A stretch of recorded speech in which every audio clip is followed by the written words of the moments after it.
Welcome to the Lifestyle Overland channel. If you're new here, hi, I'm Kevin.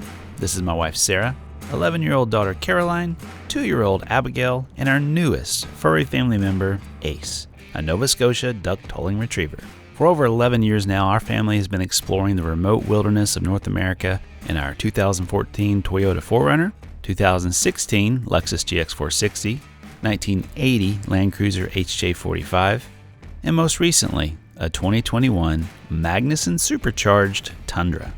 Needless to say, we're no stranger to the Toyota and Lexus platforms, and after having put over 350,000 combined miles of road and trail under our fleet, mostly while towing too, we have come to love building, maintaining, and exploring with these reliable, rugged vehicles. Like many of you, we're very curious about the future of this legacy. So when we were invited to join Lexus and Toyota on a few test drives and their latest offerings, I leapt at the chance to put my hands on these new models for a taste of what's to come. Today, I've again been invited to fly south and join some fellow creators and auto enthusiasts in the Lone Star State to explore the expansive landscapes of Big Bend National Park while testing these new models along its plentiful, unpaved routes.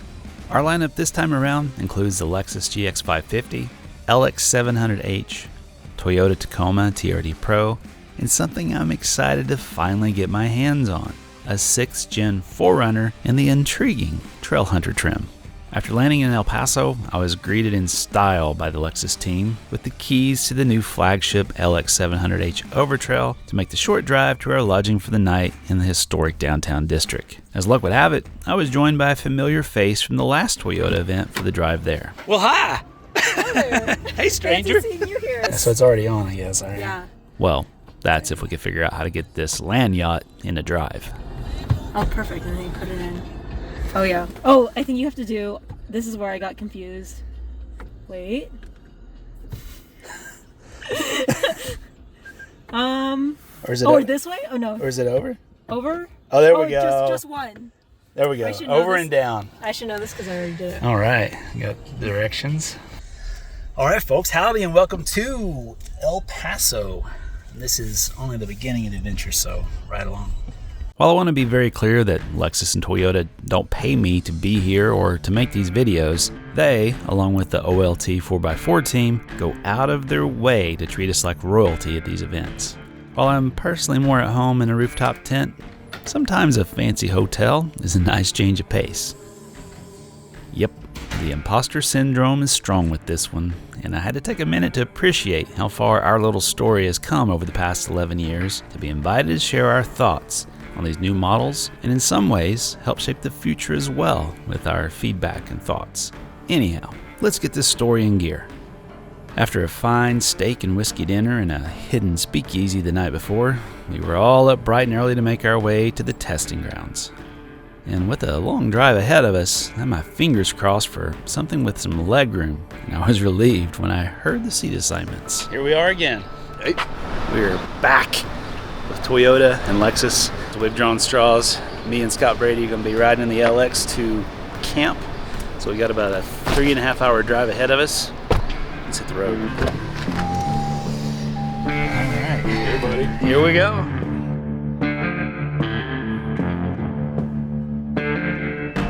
All right, folks. I'm currently being spoiled with the massaging seats, and it's winning me over very quickly.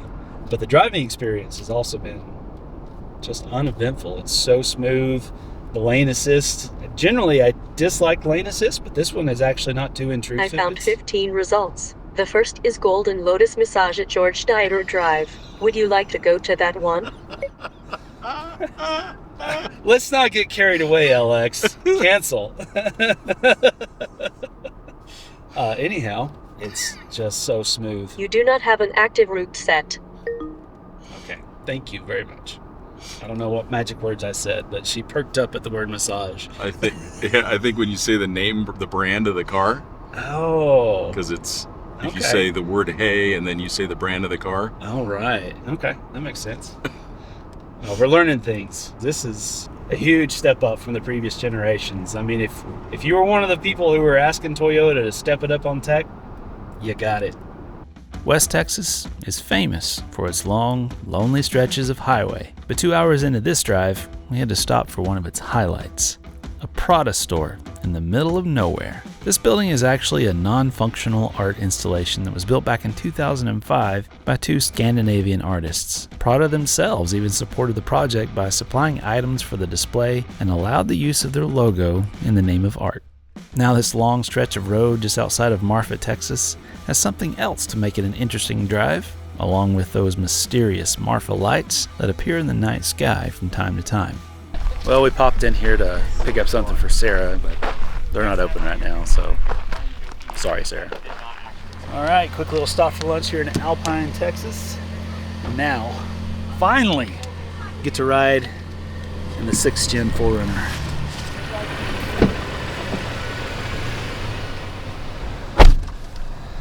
I really like the granite touches.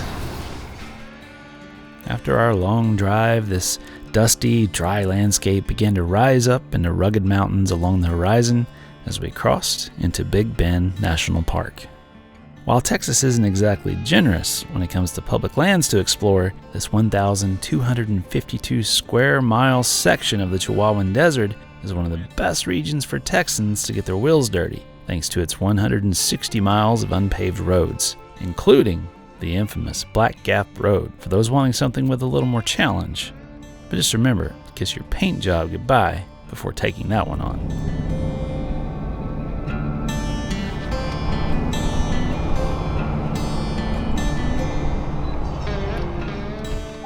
With the sun beginning to set, we arrived at the Chizos Basin Campground to some slightly less plush accommodations. But to be fair, we didn't have much sleep on the schedule for this event anyhow, due to something special on the docket, but more on that in a bit.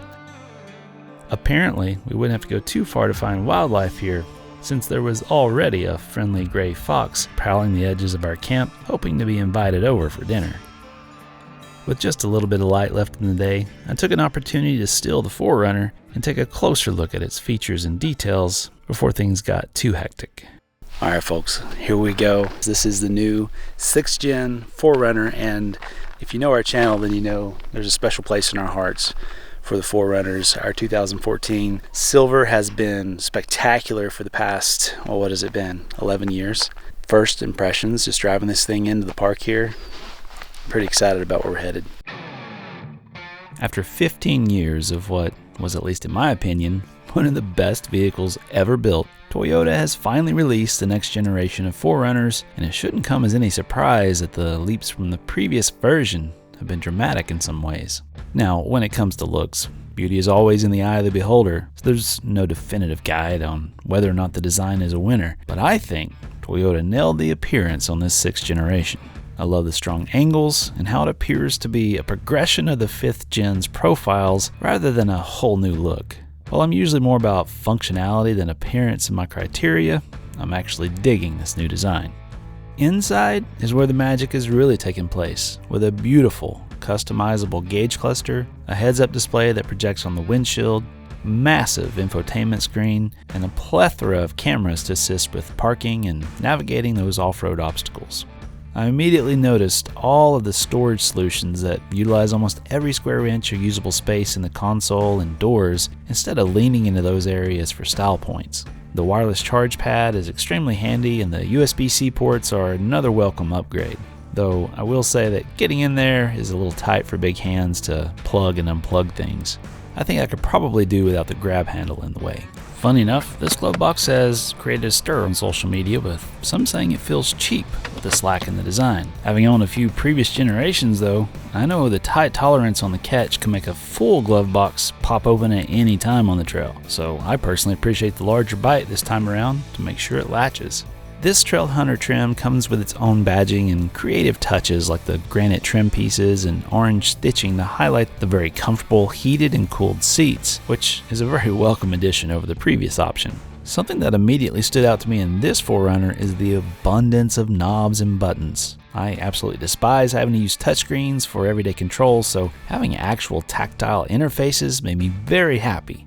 Though, sadly, the Toyota-style cruise control lever has been deleted, and all those functions are now found on the face of the steering wheel. It's a bit of a mouthful with all these buttons, but I give them points for actually being able to see what they do now instead of that blind feel and flick of the previous style.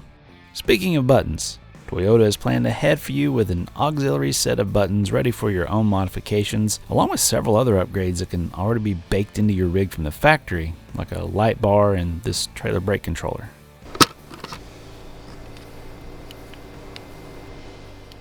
On the side of the dash, there's a handy removable light, and up on top of the dash, a removable Bluetooth speaker.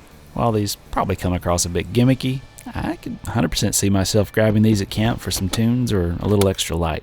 When it comes to the off-road goodies, this Trail Hunter is equipped with a rear locker, sway bar disconnect, multi-terrain select, crawl control, and a selector for two-wheel drive, four-wheel high, and four-wheel drive low range. Toyota and Lexus have absolutely blown my mind though, with all the available options that can equip these new models for immediate trail use without the typical round of modifications that were once somewhat mandatory on the previous generations. This is huge news for those wanting to get off-road ASAP without a stop at an off-road shop and the fears of avoiding any warranties with those modifications.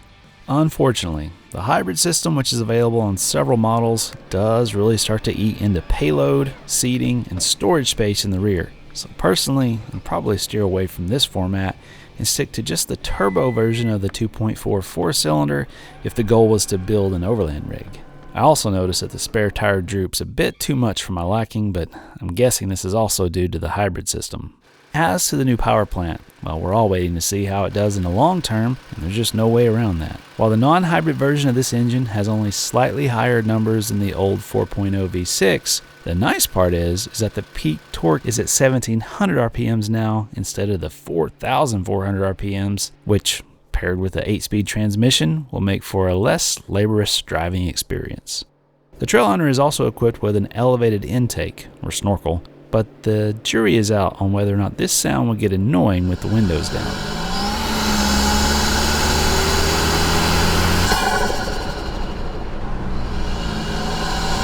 You'll have to let me know in the comments below if you like this or not.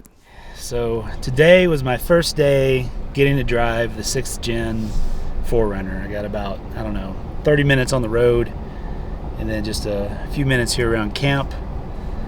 And it's a little bit of an emotional switch. I mean, our 5th gen 4Runner we've had for, since 2014 has been spectacular. Over 208,000 miles of hard usage, probably over half of that off-road towing, and it's been spectacular. So it's exciting and also bittersweet to see this new iteration come into play. And it's a very different animal, but in some ways, at least from initial impressions, very similar, very familiar, just all dressed up with a lot of new toys. I'm looking forward to playing with this a little bit more on this trip. Just having a little bit of a moment with it tonight. Just kind of welcoming in the new generation. And it might sound silly to you, but when you've had as many memories as what we've had in these vehicles, they start to get under your skin. Hey, strangers! Before heading back to camp, I found out that some friends were camped nearby and stopped by to see how their full-time travels were going in their Toyota Hiace, yet another legend of the family. You can see their story and this thing in action with the link in the description. Dude, that's cool. The next morning, my alarm went off at 3:30 a.m. and I reluctantly slid out of my tent to join the group for a very special dark sky photography session with some professional photographers that Toyota and Lexus had invited to train us in the art of long exposures. There was only one small problem. Good early morning, folks.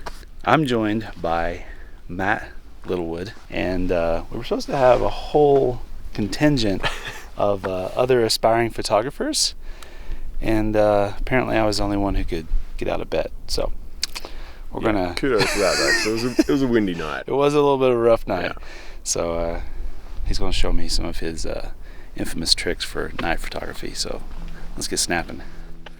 While cinematography and storytelling is my day job, night photography is something I've only dabbled in, so having someone with a portfolio like Matt's to show me ways to refine my skill set was a priceless experience. The reason for our early start was to hopefully catch the Milky Way. But unfortunately, clouds are fighting against us this morning, so we did our best to capture the silhouettes of Big Bend as we watched the dark skies slowly turn from deep purple to pink to orange as the West Texas sun bid us good morning.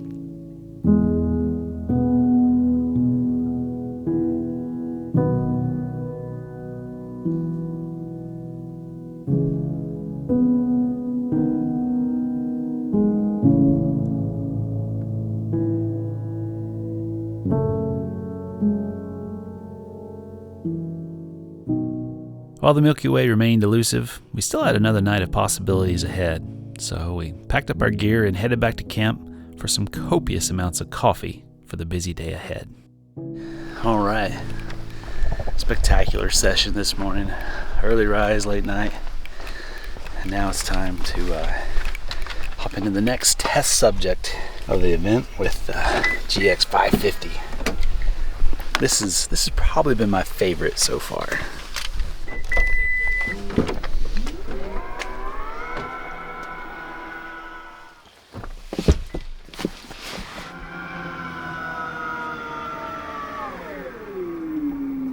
All right, after a quick driver's meeting, we're about ready to roll out. Today, I have joining me the legendary Scott Brady. You're the legend. You're the legend. I don't know about that, man. I think you kind of started all this stuff a little bit, you know.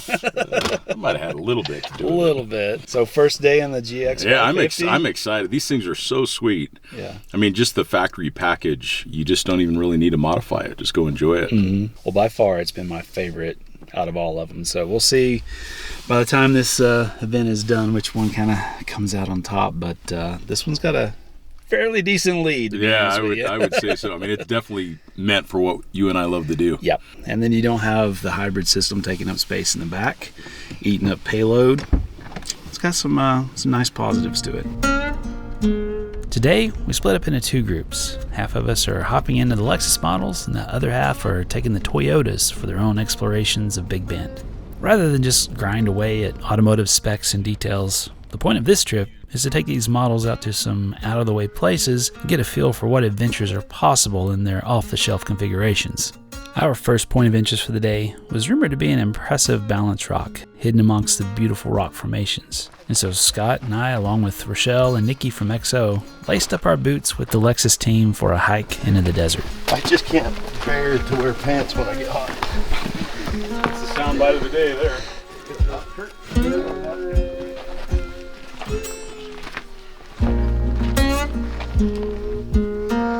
That's crazy. This is wild.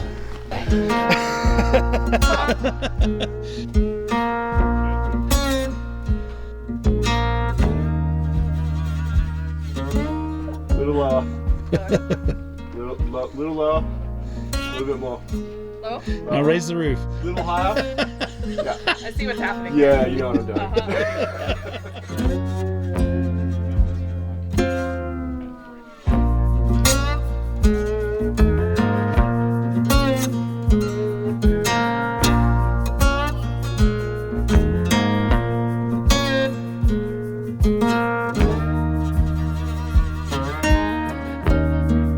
Temps beginning to rise, we retreated to the climate-controlled Lexus fleet for some trail time to see how the GX 550 and LX 700H handles the West Texas desert with no modifications, no airing down, and no music, just the natural sounds of these stock models on unpaved trails.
so considerate. Very gentle reminder. Put your seatbelt on, Breathe, Mr. Brady. and buckle up. All right, well, it's already been a fun day. Nice, beautiful hike, perfect weather, incredible balance rock, and we're sadly nearing the end of our GX 550 session, and I just want to check in with Scott here. You've driven all of them except this one. How does this one stack up against what you've tested so far? Well, all of these new Lexus Overtrail package vehicles are impressive, and hopefully we'll continue to see more of them. But the GX is, for most buyers, is going to be the sweet spot because you end up with a lot of capability. It's a little bit more affordable. It's a little more compact. I also like the fact that it has no hybrid drive system, so you gain quite a bit of payload back. So this vehicle actually comes in at 1,320 pounds of payload, which is a couple hundred pounds more than the LX even. And it still has a rear locker, it still has a center differential lock, it still has the KDSS system, low range, good sized tires, skid plates. So very capable platform. I think the GX is one of the gems in the entire Toyota portfolio. I agree completely. I mean, this is already been my favorite by far. When it comes to the power and the payload and the towing capacity and the fact that you're gaining better storage space in the rear with the lack of the hybrid battery taking up that 4 to 6 inches, I think it's going to be a great fit for someone who does what we do. But I mean, that's not to say that the others aren't a great fit. I just think that in my use case, I'm kind of in love with this thing. Yeah, they're amazing. Amazing.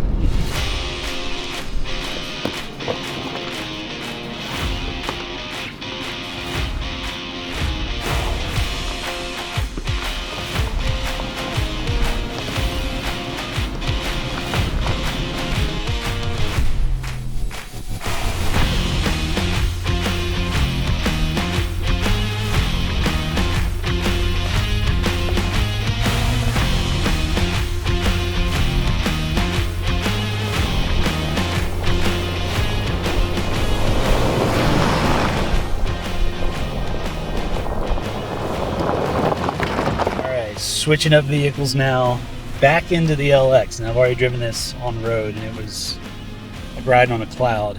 And going from the 550 straight into this thing, it's much smoother. Like it's probably 50 to 75% smoother ride. Now, we didn't air down any of these tires, so we've just been testing the stock suspension, the included wheels and tires as is. And while the 550 is smooth, this is like butter. I mean, this is nice. For those of you who are disappointed that the 300 series Land Cruiser is not available in the United States, the good news is that this LX700H is essentially a 300 series, but with a few extra comforts under the Lexus badging. Incredibly, this is the first Lexus since 1997 to have the holy off-road trinity featuring a rear, center, and front locker. But the off-road features don't stop there. This Overtrail trim is equipped with an adjustable ride height control that can add up to 4.5 inches of lift to the stock suspension. This is accomplished with hydraulic actuators instead of airbags, which means you retain spring rates and suspension geometry instead of getting a stiff ride at max height. It even goes so far as to adjust suspension performance based on the terrain you're traveling in for maximum comfort.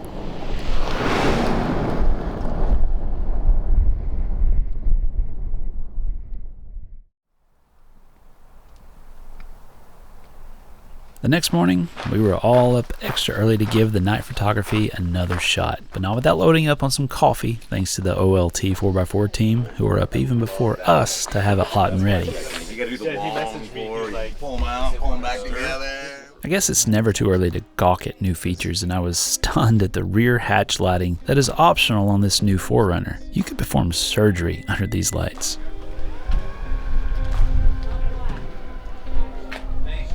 All right, good early morning or very late night, however you want to look at it, depending on how much sleep you got last night. But you guys ready to do some astrophotography? Oh yeah. Ready? Probably can't see them back there.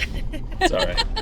We're all blurry-eyed and covered in dust, but you know what? This has been awesome. I can't wait to see what our photographers got planned for us.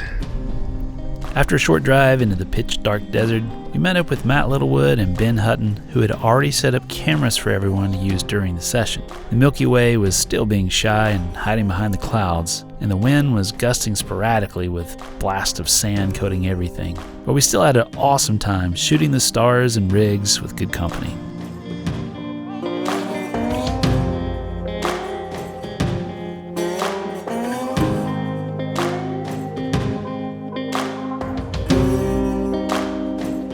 Thankfully, Matt and Ben had already spent some time in the area and gave us a hard drive full of gorgeous shots from the previous week when the weather and clouds were more cooperative.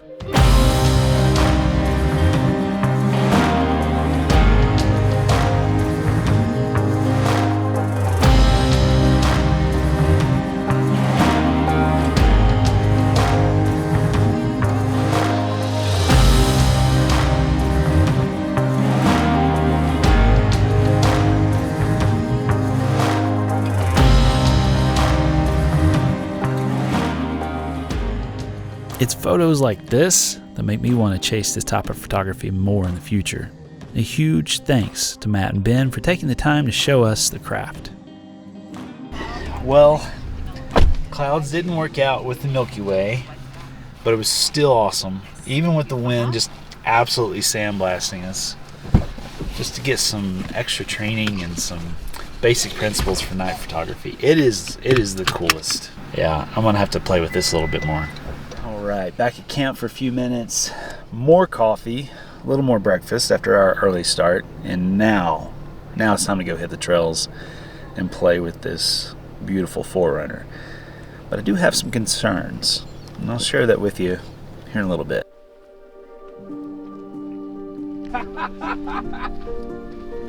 After switching over to Team Toyota for the day, we headed south for one of the most beautiful hikes in Texas along the Mexican border. Here, the Rio Grande meanders through the 1,500-foot tall limestone canyon, creating a peaceful cathedral that's home to beavers, peregrine falcons, and javelina, which we just happened to spot rooting around on the riverside.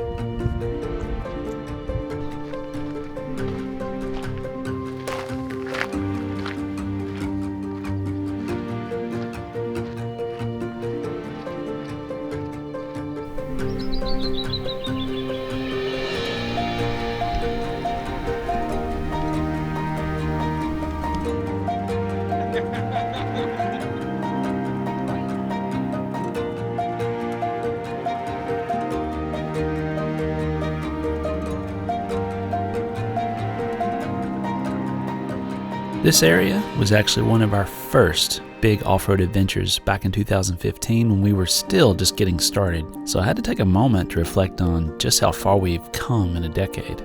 If you ever have the chance to make it to Big Bend National Park, this hike should be at the top of your list. I know I've got to get back here in the near future with the whole family.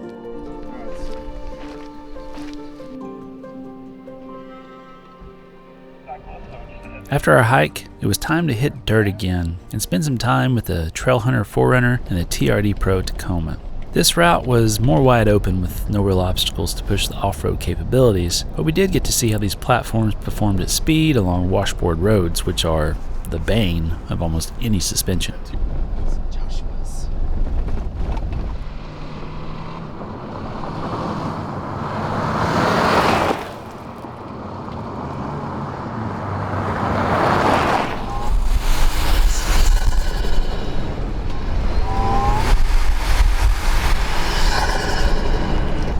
You're either gonna hate it or love it.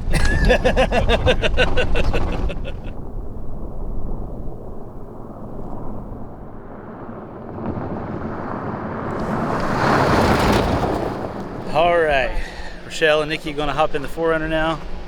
Scott and I are headed to the Tacoma with its fancy red TRD seats.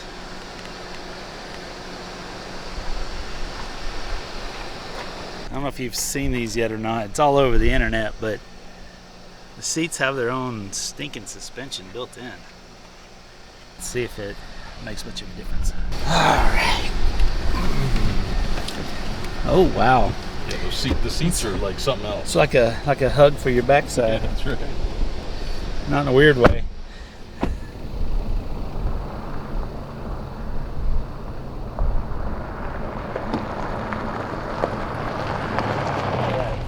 So this is my second time in a TRD Pro, and it's been really refreshing to kind of go from one platform to the next in a short amount of time to kind of feel the differences.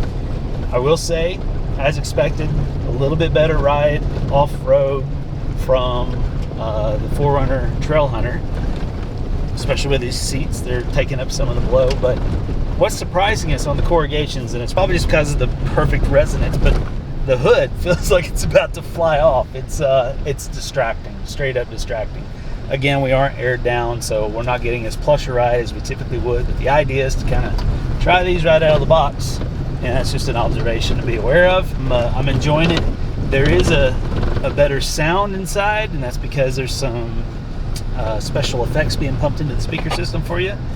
But when it comes to just the punchiness and the stability, it's fun.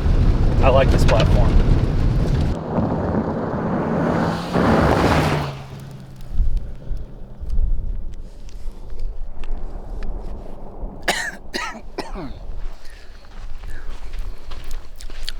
Tastes like adventure.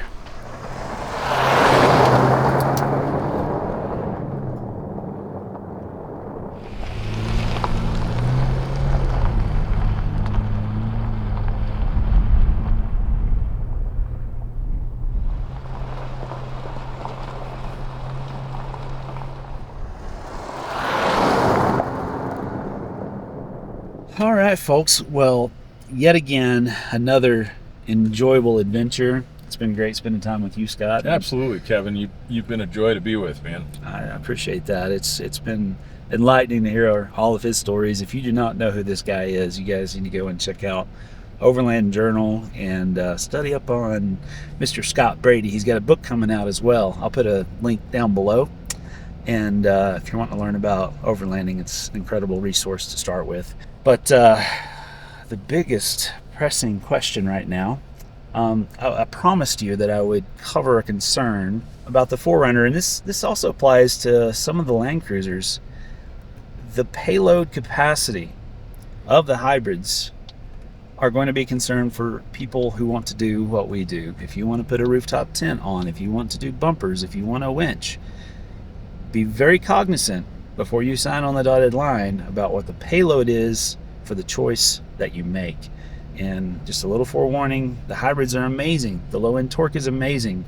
I would love it as a run around town rig, as a weekend warrior, but you're going to be maxing that thing out pretty quick. So make sure you look at those numbers before you jump in. But my question right now to Scott is, if you had to drive home with one right now, what would it be? That Lexus LX 700H by a wide margin. That thing is incredible. Absolutely incredible. Like to have a triple locked, basically Land Cruiser back in the U.S. is pretty awesome. It's wild. It's the first Lexus with a front locker since the 80 series. Yeah. So it is phenomenal. It is phenomenal. It's a mouthful when it comes to the payment. We were doing some numbers, and 0 down and after insurance and stuff, you know, you're looking at pushing $3,000 a month, and that's quite a hurdle for something that you might want to take on some trails. So if I had my option, I'm thinking I'm going to go with the GX 550, and here's why. The GX 550 is, in its non-hybrid form, has the highest payload and a 9,000 pound towing capacity. It is phenomenal when it comes to legroom, form, fit, function. After having test drove all of the new platforms, that is my favorite. The downside is it is also at a, it's a premium vehicle, premium luxury things built into it, and so it comes with a premium price. So realistically, and this is going to be a hard one, realistically, if I'm driving home with one of these, I'm thinking a non-hybrid 4Runner and carrying on our legacy with yet another 4Runner in the family. I think that would be the most likely option on the horizon. But you know, let's just be honest though, these events, these test drives, it's not going to be a detailed pros and con list. It's not going to be an objective test and trial. You know, we only get a certain amount of time on these, on some, you know, different pieces of the trail, so it's not a side-by-side comparison, but it's enough to get a taste of what you like and what you dislike. As it stands right now, that's where I'm leaning towards. But there's a good chance that we might borrow some of these to put them through the paces with the entire family with our typical loadout. So I'm really excited to see what the future holds. And I do want to say thank you so much to Toyota and Lexus for inviting us to come out here. They put on an amazing event, amazing food, and even better company. So thank you guys so much for inviting us out to do this thing. But again, Scott, it's been awesome. Yeah, such a great trip. So good. Yeah, so good. I love the work you do. You guys have encouraged and inspired so many families to get out and explore, and that's what our industry needs. So thank you for that. Absolutely. Glad to do it. Our pleasure. All right, guys, signing off from Big Bend National Park in Texas. And the next time I see you, we're going to be in the wilderness with the family. So if you haven't yet, subscribe, like, do all those things. And we will see you on the next one. Remember, stay curious, leave it better than you found it.